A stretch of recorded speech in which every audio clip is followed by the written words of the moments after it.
Well, first of all, the conservative argument that is put forward that somehow people have the right to starve if they don't work, you know, it's a straw man. Of course, if somebody doesn't want to work and they don't get paid and they decide that they're just going to sit in the street and starve, you know, God bless them.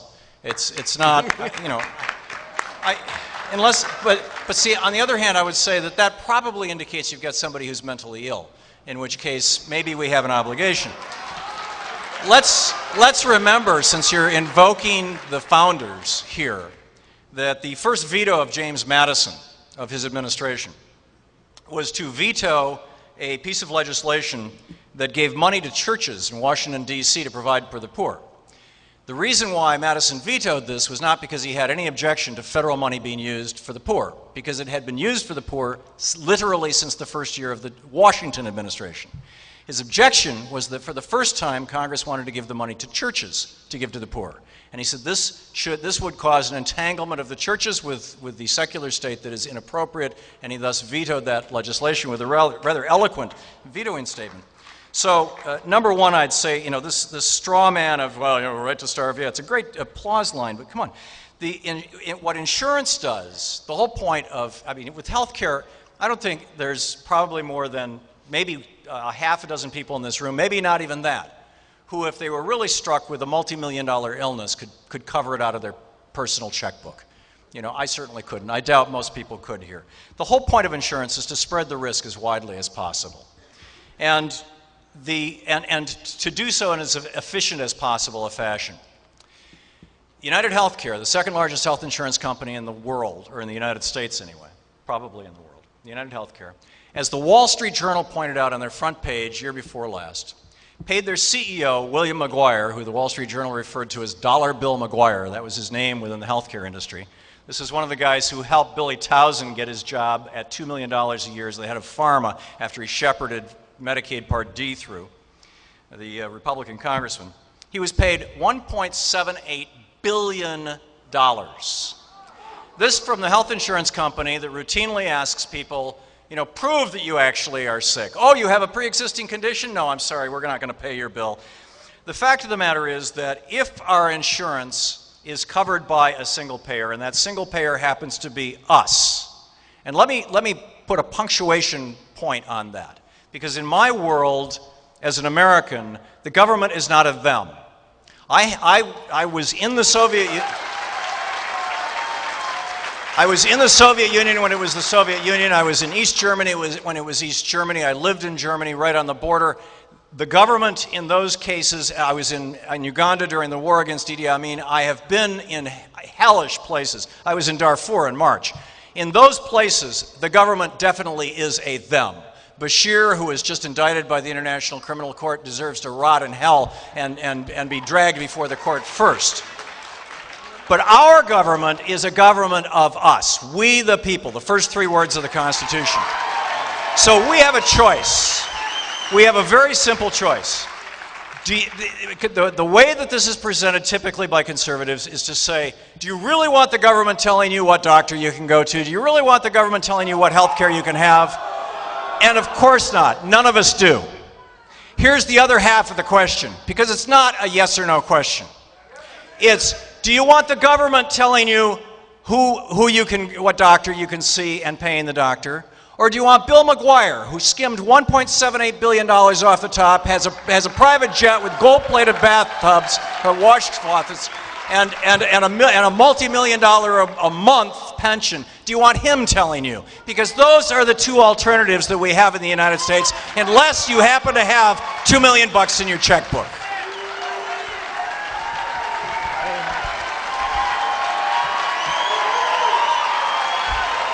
If I may just put one closing sentence on that.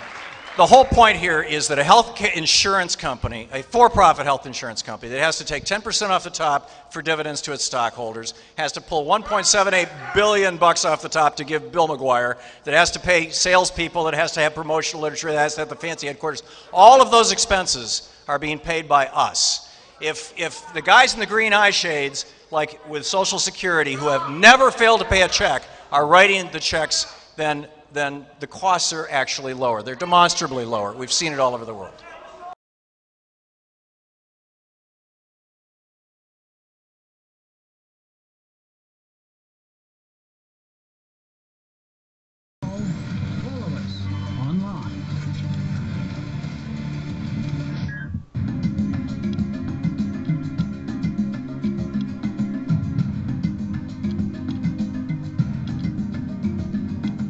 Conversations with Great Minds. I'm joined by Guy McPherson, Professor Emeritus of Natural Resources, Ecology, and Evolutionary Biology at the University of Arizona.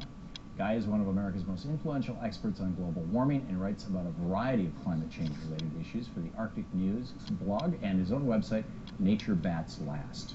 In the field of climate science, Guy is best known for his assertion that runaway global warming is already on a path to cause the extinction of the human race, an idea he has written about in his book, Going Dark. Guy McPherson joins us now from our New York City studio. Guy, welcome to the program. Thank you, Tom. I appreciate the opportunity to be with you today. Thanks for being with us. First of all, just very briefly, if you could give us a little background on who is Guy McPherson and why should we listen to you, your background, credentials, and what brought you to this place. Sorry, the sound is cutting out pretty badly here. I think you asked me to give a background on the situation as it currently stands with respect to climate change. Okay. Yeah. Well, I think I have a slide that I sent you that we can bring up now that shows carbon dioxide levels and how high they are relative to historical records. Carbon dioxide levels today are probably higher than they have been in the last 20 million years. We've had human beings on the planet for about 2 million years. So carbon dioxide levels in the atmosphere alone represent a major threat to the persistence of humans. In fact, looking only at carbon dioxide, John Davies, writing for the Arctic Methane Emergency Group last September, claimed that we're already at a point that we could end most habitat for humans on Earth by 2040. He's taking into account only carbon dioxide in the atmosphere, one of a handful of greenhouse gases we continue to emit. Tim Garrett had an excellent paper in Climatic Change published in November 2009 that actually submitted in 2007. So we've known since 2007 that only collapse of industrial civilization prevents runaway climate change. That goes back a long time now. That's 7 years since we've had that information. And obviously we haven't experienced collapse. By collapse, what Tim Garrett is talking about, what I'm talking about, is no fuel at the filling station, no food at the grocery store, no water coming out of the municipal taps. If we don't cease industrial activity, in other words, all industrial activity, we will trigger runaway greenhouse effect. Only collapse prevents runaway greenhouse. And that's just looking at carbon dioxide in the atmosphere. If we go to another slide, I sent you a slide that shows that Earth is within 1% of being uninhabitable, about 1.5 kilometers closer to the sun, according to a paper published last year in the Astrophysical Journal. And Earth goes out of the habitable zone because we get too close to the sun. Mm-hmm. The Earth is this little dot up in the upper right-hand corner. Again, that assumes only one of the many greenhouse gases that we're emitting. So we're so close to the sun, we're so close to the inner edge of the habitable zone for life on Earth that even a minor change in atmospheric composition could push us out of the habitable zone. Well, we haven't made minor changes in the atmospheric chemistry of the Earth. We've made major changes in the atmospheric chemistry of the Earth. We're at approximately 400 parts per million carbon dioxide in the atmosphere compared to the 280 parts per million when industrial activity began in the 1700s. We're at nearly 2,000, maybe 1,800 or so parts per billion of methane in the atmosphere relative to about 700 parts per billion at the beginning of the Industrial Revolution. So just considering those two of a handful of greenhouse gases, we've made major changes in atmospheric composition within a relatively short period of time. And so it appears that we could push Earth out of the habitable zone by making profound changes in atmospheric chemistry. Okay. You've probably heard about the contrarian myth that the Earth's temperature has plateaued, global average temperature has plateaued within the last 15, now 16 years, since March of 1998. Well, we now know that that heat, and I sent you a slide that shows where that heat is going. If you'll take a look at that slide that shows there's been an acceleration of heat content in the oceans since 1998. So based on land surface temperature records, it appears that global average temperatures have plateaued, but in fact, 13 of the 14 warmest years on record have been since the year 2000, and most of that heat has been being dumped into the oceans, absorbed by the oceans, instead of on land. Well, as we know, ocean is 2/3 or so of the total cover of the Earth, and so that's a lot of potential heat going into the oceans. It could be that when we have an El Nino event, as appears relatively likely later this year, it could be that a bunch of that heat is released from the oceans. Looking at one of the 30 irreversible feedback loops we've triggered, or self-reinforcing feedback loops, that of methane in the atmosphere. If you'll take a look at that slide of the globe that shows methane concentration in the atmosphere, you can see that particularly over the northern hemisphere and especially over the Arctic, we see a tremendous amount of methane being released into the atmosphere. That was not there So 50 that- years ago. That's right, that's right. It was not there 50 years ago. It wasn't even there at this sort of scale 10, 20 years ago. So within the last couple of decades, we have apparently triggered the clathrate gun. Firing the clathrate gun is the event that James Hansen was particularly worried about in his book, Storms of My Grandchildren. And if you look at methane levels about a month ago, atmospheric methane levels from about a month ago, there's a lot of dark red up there in the northern portion of the northern hemisphere. And that dark red indicates a lot of methane in the atmosphere. Just that one self-reinforcing feedback loop, methane bubbling out of the Arctic Ocean, which is reported in the scientific literature in Science in March of 2010. That one self-reinforcing feedback loop is equivalent to 1,000 to 10,000 gigatons of carbon, compared to the about 300 gigatons of carbon we burn through burning fossil fuels so far. Since 1850? We know, go ahead, I'm sorry. Since 1850. From 1850 to now, we've burned about 300 billion tons of That's right, carbon about dioxide. 300 gigatons. About 300 gigatons of carbon through burning fossil fuels. And this is considerably more than that. Yeah. This is nearly 40 times, up to nearly 40 times the carbon equivalent found in the methane just in the Arctic alone. And there's methane in the permafrost, and there's methane in the Antarctic as well. So there's methane coming from all kinds of sources. Just that one source, methane coming out of the Arctic Ocean, threatens to release far more carbon equivalent than we burn by burning fossil fuels. According to the authors of a paper in Nature in July 2013, a 50 gigaton burp of methane is, quote, highly possible at any time. So it could be, we have a 50 gigaton burp, that's equivalent to more than 1,000 gigatons of carbon burned by fossil fuels. That's highly possible Which is at almost any time. 3 times what we've burned since we started the Industrial Revolution, within a matter That's of right. weeks or months. That's right. And as reported in the journal literature in a paper in Global Policy from September 2012, a suite of amplifying feedback mechanisms such as massive methane leaks from the subsea Arctic Ocean have engaged. So it's pretty clear, even in the very conservative scientific literature, that we have triggered a number of self-reinforcing feedback loops. And in particular, this one, runaway methane, could trigger a runaway greenhouse event. And in fact, that's the conclusion of Sam Carana and Malcolm Light, both writing for the Arctic Methane Emergency Group. So if we go to the final slide I sent you, it shows a runaway event, a polynomial or exponential curve fit to the data and extended forward, and whereby we see a global average temperature of more than 4°C by 2030 and more than 10°C above baseline by 2040. We haven't had human beings on the planet at 3.5°C above baseline. So 4°C or 10°C above baseline, those are very large numbers.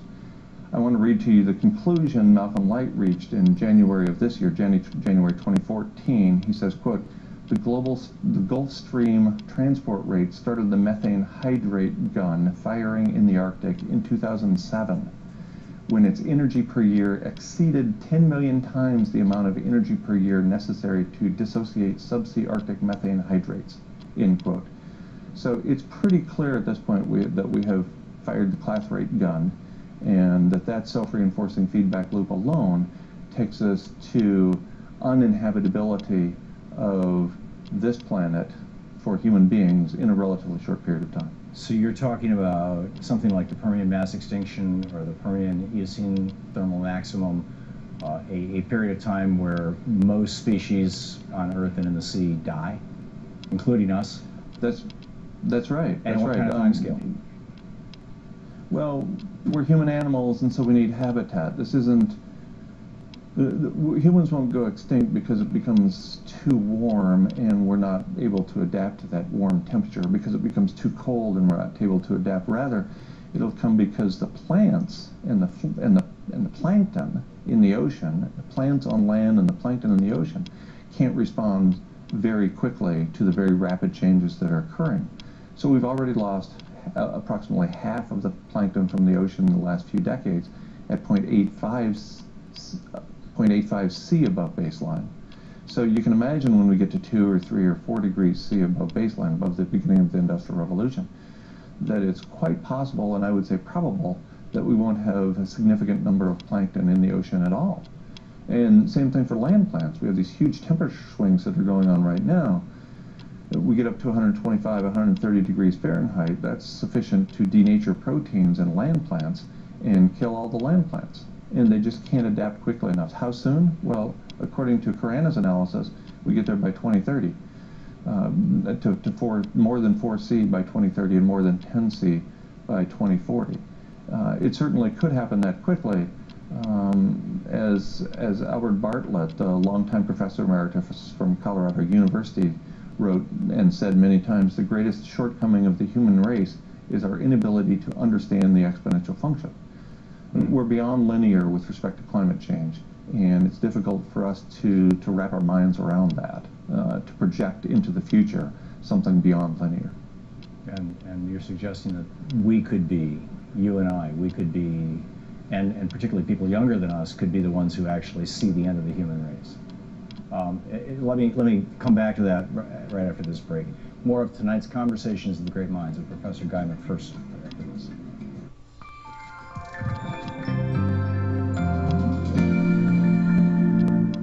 Welcome to the Trans-Siberian. What are the places you'll never go to?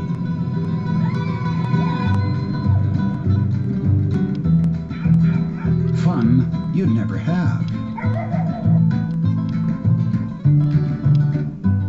Things you'd never do. Experience you'll never get.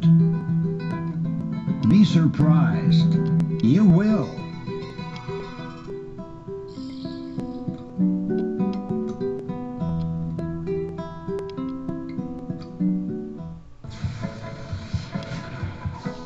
Your friend posts a photo from a vacation you can't afford.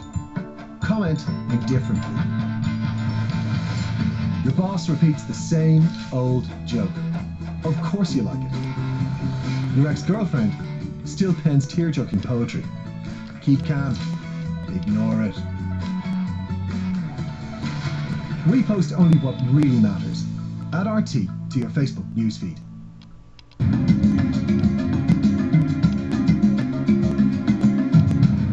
Welcome back to Conversations with Great Minds. I'm speaking with Guy McPherson, Professor Emeritus of Natural Resources, Ecology, and Evolutionary Biology at the University of Arizona, and author of the book Going Dark. And Professor McPherson, just to summarize the last segment when we were talking, essentially you were suggesting that we could see an extinction not just of frogs and minnows, but of humans within the next 15 to 40 years. Is that a reasonable restatement? Yes, that's absolutely right. You know, we drive some 200 species to extinction every day, and at some point, the species we drive into the abyss becomes us. I suspect the vanishing point draws nearer every day. We need many of those species for our own survival. So what are we to do? What are we to do? In my opinion, we're to act with decency. We're to act as we should have always acted. We should act as if our time on this planet is short. And by the way, even if I'm wrong, even if all the data are wrong, even if all the forecasts are wrong, even if all the projections are wrong going into the future, I would suggest that we can act more decently than most of us have going forward. And it might actually make for a better set of human relations. Instead of grubbing for that next dollar, let's give away our time and give away our material possessions and act as if other people actually matter. Let's live here now with the ones we're with and act like that's what's important, because I suspect it is. The essence of your argument then is that there's nothing to do because we passed the tipping points years ago, maybe even decades ago, and this Thelma and Louise car has already gone off the side, off the edge of the canyon. It just hasn't hit the bottom yet. Yes, that's right. We know now that there's a 40-year lag between emissions, greenhouse gas emissions, and temperature rise. So the temperature rise we see today is a result of burning fossil fuels and releasing methane into the atmosphere by 1974. So we also know that we've emitted more greenhouse gases in the last 29 years than in the previous 236 years combined. None of that has been manifest in temperature change yet. It's baked into the cake. It's already a done deal, but we are not seeing temperature rise as a result of that. So what, during previous mass extinctions, how did this play out? Well, during previous mass extinctions, during the Great Dying some 251 million years ago, more than 90% of the taxa, more than 90% of the species went extinct over a span of thousands of years. We're in the 6th great extinction. There were 5 truly profound extinction events in planetary history before this one. The 6th great extinction is the one driven by us, and it's progressing more rapidly than any of the previous great extinctions. So we know that we could lose 90% or more of the species on the planet. We know that with respect to temperature rise, large-bodied mammals are going to have a really tough time adapting to the kinds of conditions we've seen in the past. With only a few degrees temperature rise in a short period of time, we lose habitat for mammals. Instead, what we're going to have habitat for is herpetofauna, lizards and snakes, those sorts of species. So we go back to, well, after the last great extinction, what came out of that was the age of the dinosaurs. Is that what's going to replace us? That's right. So can you envision anything that we could do right now, no matter how extreme or radical, anything that we could do right now that could stop this and give the human race another chance to get it right? Some people have proposed geoengineering, in particular putting various particulates into the atmosphere to reflect the solar radiation back out into space. But we now have a half a dozen refereed journal articles, all of which indicate that geoengineering in its various forms will either make no difference or will actually make matters worse, and in some cases far worse. So given that we're so desperate now, we're willing to try geoengineering, and that those geoengineering strategies have been largely negated for their potential to improve the situation, I think there is nothing I know about that we can do to turn the ship around. Didn't the last IPCC report specifically call for more research into geoengineering? And if so, isn't that almost an admission that the statistics that you're talking about are there, but they don't want to just put it forward? I try not to sound like a conspiracy theorist here.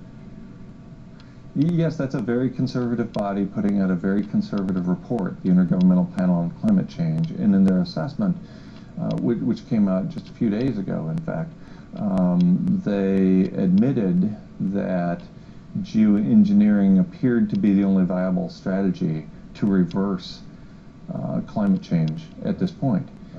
So if you have a very conservative body indicating that, and by the way, they didn't suggest any geoengineering strategies. All the papers that have pointed out that geoengineering is probably not a very good idea have come out just since November or December of last year. So there's a suite of them that have come out in a short period of time. Geoengineering is things like putting titanium dioxide into jet fuel so that we whiten the cloud layer, or putting iron oxide, rust filings, iron filings into the oceans to increase the bloom of algae to suck out CO2.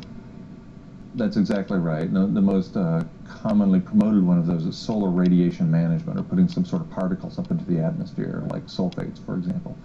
And in fact, Clive Hamilton, in his book, published April a year ago, the book called Earth Masters, he points out that when sulfates drop out of the air, when industrial activity ceases, the temperature will warm in a relatively short period of time, we're talking days or weeks, will warm 1.1 C above what it's at right now. We're at 0.85 C right now. Well, that takes us to 1.95 C, let's call it 2. So even collapse, as called for by Tim Garrett in his paper written 7 years ago, even collapse takes us to the political target of 2 C. Right. And even James Hansen has recently concluded that 2 C is horribly optimistic, that 1 is the Rubicon we can't cross. I suspect we crossed the Rubicon that matters, and that's the one that triggered all these self-reinforcing feedback loops. Back in the 70s. That's right. I mean, the emissions were produced in the 70s, and we've learned about the self-reinforcing feedback loops within the last 4 years or so. Right. You know, Thomas Malthus famously suggested, actually he was talking about how there are cycles of population building up and dying off, building up and dying off. People badly misunderstand Malthus, but let's go with their misunderstanding of him, that eventually we would overpopulate ourselves to death. And, you know, it didn't quite work out that way. And similarly, back in the 1970s, after Paul Ehrlich published his book, The Population Bomb, in '71, I think it was, and he was saying that, you know, by 1990 we would have mass famines around the world, and by 2000 you'd have wars and resource wars and things like this. And he had this bet with Julian Simon, who said, don't worry, everything's cool, humans are, you know, we're Homo sapiens, we're the wise, you know, humans, and we will figure it out. And they bet on a basket of commodities, because Ehrlich said, you know, we're running out of this stuff, zinc and copper and all these things. They bet on a basket of commodities, and I think the bet was a decade-long bet, it might have been 5 years, that the price would go up, and Ehrlich bet it would go up, Julian Simon bet it would go down. Simon won the bet. We actually started recycling things, we started being more efficient. When you combine that with Moore's Law, which says that every 2 years the capacity of technology doubles and the price of it halves, and you look at things like Texas and Iowa right now getting 20% of their electricity from wind power, the proliferation of electric vehicles, things like this, is it not possible that we can think our way out of this? That, between carbon my tax wish. and, go ahead. Yeah, that's certainly my wish. I don't see a carbon tax as a way. That's the civilized approach. Remember, Tim Garrett wrote 7 years ago that only collapse of the set of living arrangements gives us any hope at all of persisting into the future. That's because civilization is a heat engine, and Tim Garrett knew that his civilization is a heat engine. If we're going to maintain civilization, it's going to produce a bunch of heat. The downside of collapse is that it triggers the catastrophic meltdown of 400 and some nuclear power plants around the world. Think Fukushima times about 400. And so that could be severely problematic. I'd like to think that there's a way out. I don't think it's a good idea for humans to go extinct, much less the 200 species we're driving to extinction every day. If we can find a way to get out of this mess, I'm a huge fan. I just don't see it in the data and in the projections at this point. I believe within 100 miles of here in Washington, D.C., there's a mountain where that was built, this was hollowed out back in the 1950s during the Cold War, where they take the president, the vice president, and some members of Congress and basically put them along with a couple hundred people, support people, and lots of technology, sort of a Biodome 3, so that they could survive a nuclear war with the Soviet Union. I mean, that's how it was originally written.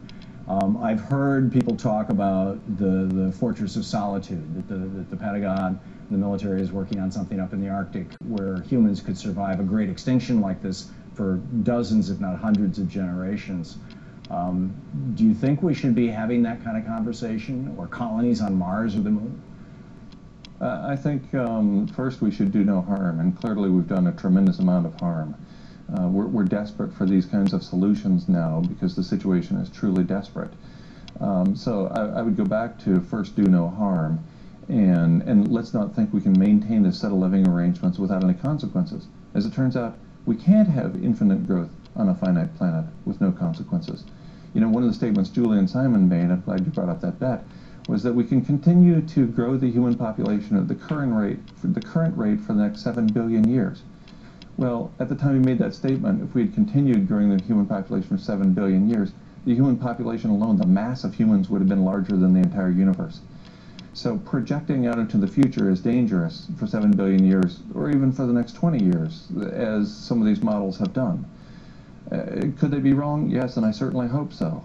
The data don't indicate as much, but I certainly am wishing for a better outcome for our species and the many, many others with which we share the planet. Yeah. We have just 30 seconds left. Advice, thoughts, hospice? My advice is to be here now, to focus on the now, because this is what we have. And I suspect if you live to be 100, and maybe we all will, then still when you look back at your life, you're going to remember a few moments. The moments are what we have. So let's create those fantastic, joy-filled, joyful moments. Let's be here now with the ones we're with. Let's treat the living planet and other human beings with decency and respect, and maybe treat ourselves with a little dignity, because no matter how this turns out, I don't think that's bad advice. Professor Guy McPherson, thank you. Thank you, Tom. To see this and other Conversations with Great Minds, go to our website at conversationswithgreatminds.com. And that's the way it is tonight, Friday, April 4th, 2014. And don't forget, democracy begins with you. Get out there, get active, tag, you're in.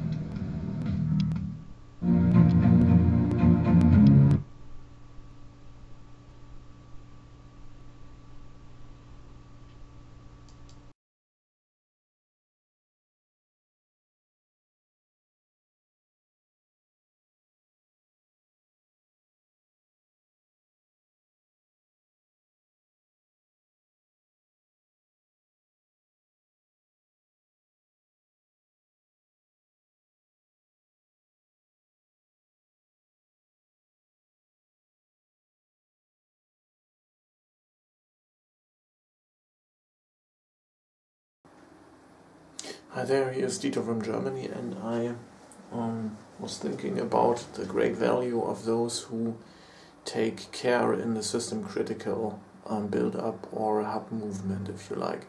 Hub movement in the sense of people who work between different directions and different political origins as some kind of help hub or something like that.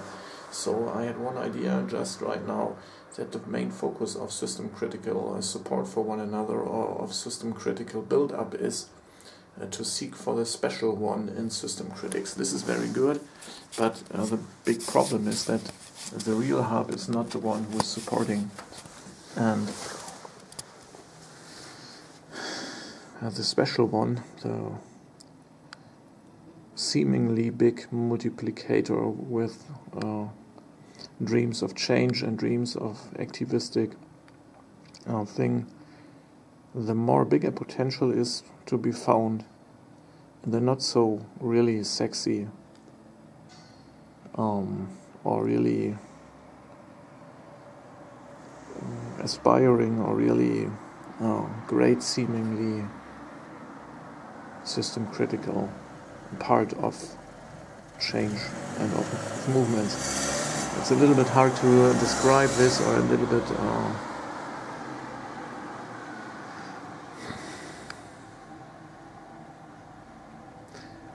in the middle of a society, and the real change in society are not those who are the multiplicators. They are important, pretty important, yes, but to break through into the middle and into the conservative field. People need to understand, and even from the left they need to understand that it's not said according to myself, but it's more according to the general problem and to a multiplicator mathematical problem. And the real multiplicator is the simple one. If you enable the simple, typical, failing, normal, middle-class guy who is not able to agree on everything, or who's not able to find the same sum of common ground as those who have possibly the same great ideas, or who share the same origin of dreams, or who are from the same religious or atheistic background. That's not the one which is breaking through. The real breakthrough is coming with Christians, and that's a little bit sad to be said. And it's in America. It's the time for change through Christians has run out from my viewpoint, and that's very sad. Christians think in terms like grace time. So America has a different history than German Christianity and German society. And in America, grace time for Christians, whatever that is today, it may even have ended in a way, or it's ending much, much sooner than in Germany, because there are more Christians who do more evil things in America, and it's a different historical stage right now. So the change is not really coming from Christians, not so much likely coming from Christians from my viewpoint, but there is always, and it has always been, a great motor of change in the real Christian and also normally democratic movement, and this is not politicizing. In the end, after some years, it may tend to politicize, but the real awakening, as the same term is also used in the system critical movement, it has no political direction. It is even also some kind of rebuking according to evil things inside politics. Normally it has, well, it cannot be said in general terms. But anyway, my thought in this video should not be about Christians or not Christians, but more about the maybe more found inside Christian population things, the normal system critic, those who are needed to really have some kind of backbone in the middle of the society. If the left and a forefront running activists, if they don't have the background from the middle, this is normally the death of someone, because then they're getting exposed. They're in the battle, and it's not said according to my person, but it's a real general problem. If the front-running political activist, the front-running media critical activist, the front-running demonstrating or to demonstrate enabled system critic, if this one is losing the one who's normally backing the argument in the middle, this is a great problem for them, and that's what system critics normally don't value, and they don't support, and they don't build up people who are non-professionals, who are not perfect, who are not great even, in the way that someone says, well, here is something which is out of greatness.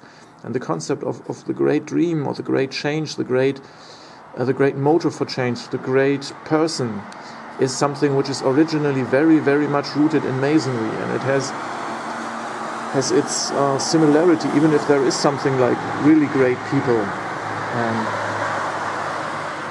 it is many, many times misused to install people in some positions, or to bind people to those powers which enable the style of greatness. And after a while, people then see, well, what I thought what was great, I found in the Christian, is seen as something of very charismatic greatness, and I find it in the non-Christian field as something which has nothing to do with faith at all. Some kind of faith for sure, but which is simply other people valuing greatness, and then you see the real love valuing greatness, which is simply personal, where people are like caretakers, or they are some kind of well, you really see the love in their approach to what they do, and that's greatness. And then you see, well, is this the dream that everyone needs to be great, and is it not a mistake not to find the support or to enable some less greatness? Because if you do so, you have someone and you have something like a movement which we had in 1 year ago in Germany, which I really valued. It's not a real movement, but it's something which I would call the enablement of the imperfect. To enable the imperfect is much, much more important, and there has been a very, very great fight against that when something started in Germany like that. Because, well, the sum of people who might be enabled to do change, and there has been in the core of people like, I guess it's 5 to 10 people who are really still working for change in content, and they have been gone through the different phases of people when they see that something is wrong in the matrix or in some kind of political system, power structure, whatever, and their own involvement into that, and so they changed. And so, but the root of this has been from the first day and from the first time, to set the focus on the enablement of the imperfect, and not to look for the great artist, the great visionary, the great charismatic change preacher, the great consciousness changer. The approach has been totally different, and is very powerful. And for sure, it also has some kind of consciousness then, and this has also been part of the value of this. But my thought today is, how would it be if people who work in system-critical network positions, which is enormously valuable and important, what if they find a strategic way to support those who are by definition or by disability imperfect, but still willing to find common ground in this and this and this, and then fighting and so on? Because, well, the problem is, I mean, and people normally do it, they value it and they try to argue then, but there needs to be found a more strategical way to support imperfect system change involvement and enablement and empowerment. Empowerment is not something which is always setting the next great Mahatma Gandhi in Wilhelmshaven in the Peter Street, or the next great, because, well, there are not so much Gandhis, and there are many, many more people in the mathematical sum who are part-time Gandhis and who are able to reach much more, because they're more in the end, in the sum. So nothing to be said against them. That's not a linear solvable problem, so it's nothing to be said against supporting Gandhis or whatever. Well, despite the fact that I wouldn't possibly like to support people well, directly like Gandhi, but anyway, I support them because I like them, but not everything in according to religious aspects, but however. Anyway, this is one thought I wanted to work into the internet, so if you have some interesting ideas to that, you are welcome to do your own content on that, and please do so. Do videos according to this kind of content in a different and a more broad way. So, and this is how I do videos. I try to be some kind of keyword network hub in a way, and I know that my ability to really reach people is limited because of that, because I am not seeking the greatness. I'm not seeking the greatness by definition, and I'm doing it because I think there are so many greatness seekers and really great people. Maybe there need to be much more, but I like the approach of the imperfect, and I don't like it because I don't want more great people, or I don't see the benefit that the great one is multiplying in a bigger scale. But to enable the imperfect is something which is forgotten, and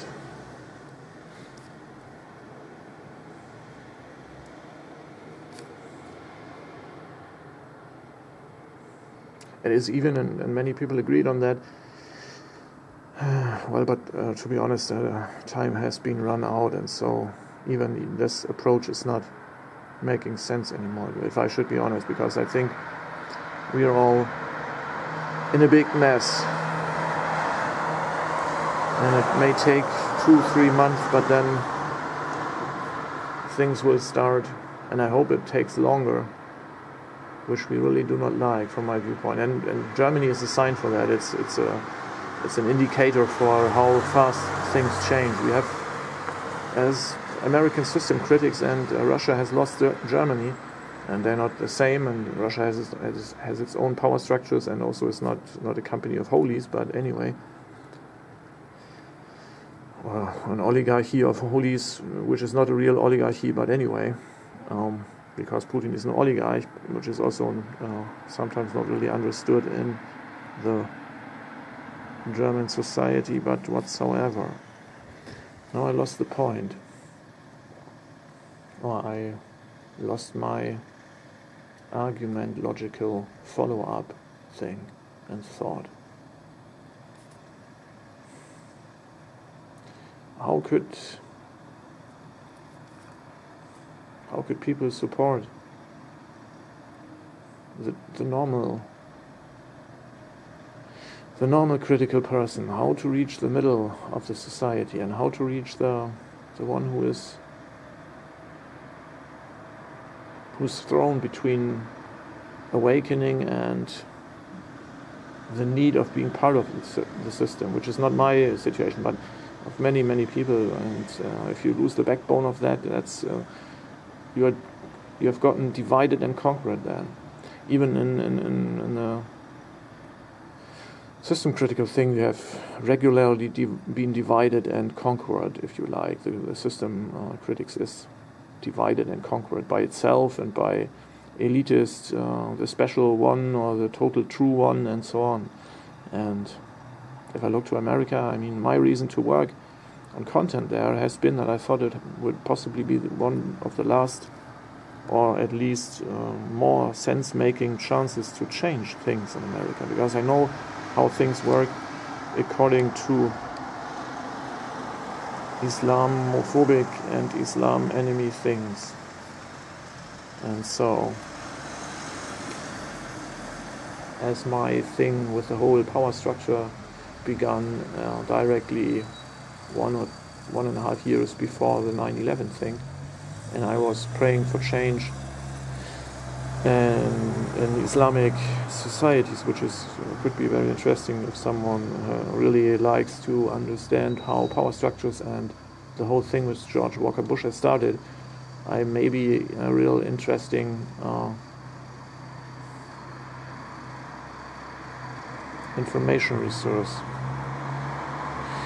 Well, not directly investigative meant, but more on a spiritual scale, how this works in Christian churches, but normally most of the things have been worked out from the atheists right now, so they have many, many points where they do get things wrong from my estimation, and from my understanding, where they demonize and reconclude wrongly, which they regularly do because they don't have any idea about God and any idea about the Bible and whatever, because they simply have the linear sin seeking or wrong imitation seeking or wrong faith misusing seeking modus. So they conclude too fast and too unprecise about and on what really Bible says and so on. And even in churches, but however, or in free churches, and there are differences between German free churches and German big churches, as there are differences between the same denomination in Germany and in America, from the degree of politicization, but anyway, and power structures inside it too. So the change, from my viewpoint, needs to come from, and it will not, to be honest, and I hate to be disillusional, but it's too late. But this has nothing in common with not to encourage people or to really get them to work. If this is not there anymore, well, and I'm working even if I know that doesn't make any sense, but from my viewpoint right now, I really need to take myself out of it, because it doesn't result in anything for me as a German. In my networks, the reaction is not very big. There are so few people in the sum, And as I've lived a different life, I didn't really build up social networks at all, which are helpful to really have some kind of change. But who knows what change is? I mean, if I have 100 people on my video, I don't know the multiplicator or the one who is in the end standing at her or his ground if they watch what I've said.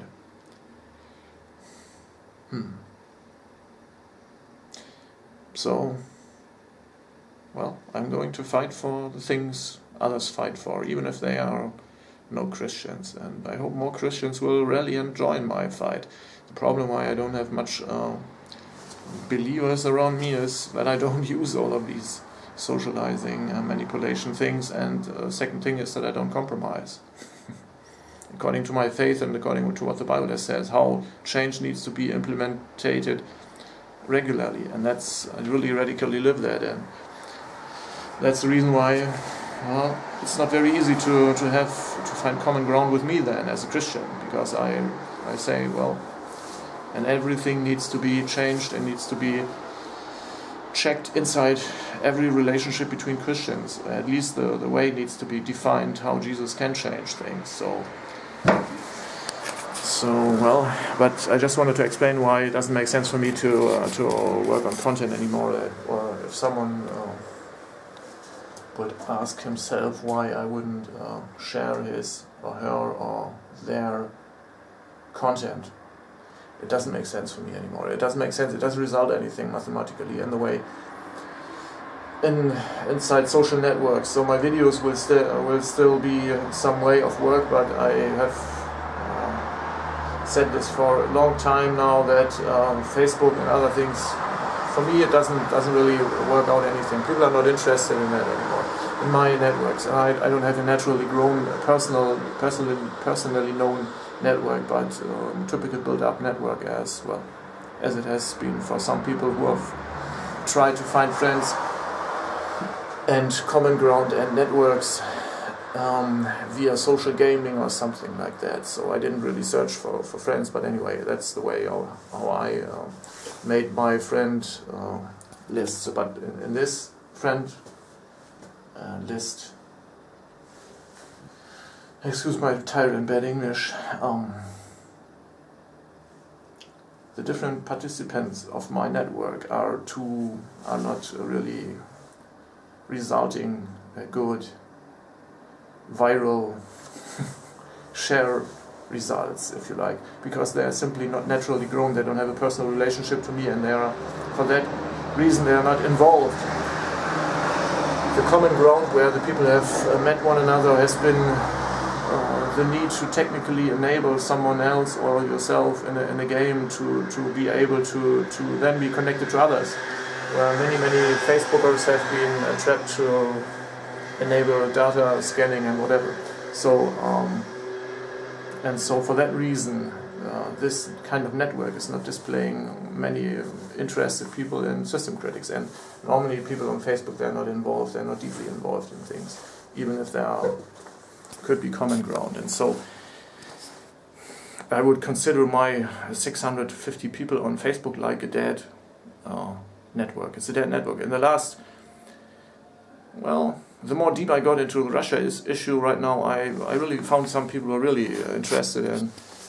But even there, the people they don't share. I mean, in my case, I know why they're also not sharing, because because of my Christian profile, and so people don't like that. But anyway, and I didn't want to change it because of my priorities. It's more important for me to speak as a Christian also about my Christian faith, and not about my Christian faith, but about my Lord also, according to change issues and social critics. And now I come to different fields, which, well, anyway. So my point, I lost my point. Well, not my point, but the point I wanted to make. The enablement of the stupid, the enablement of the fat, the enablement of the lazy one. How to shock them, how to challenge them, how to really find them, or how to And wouldn't it be in the end totally senseless to try to do so?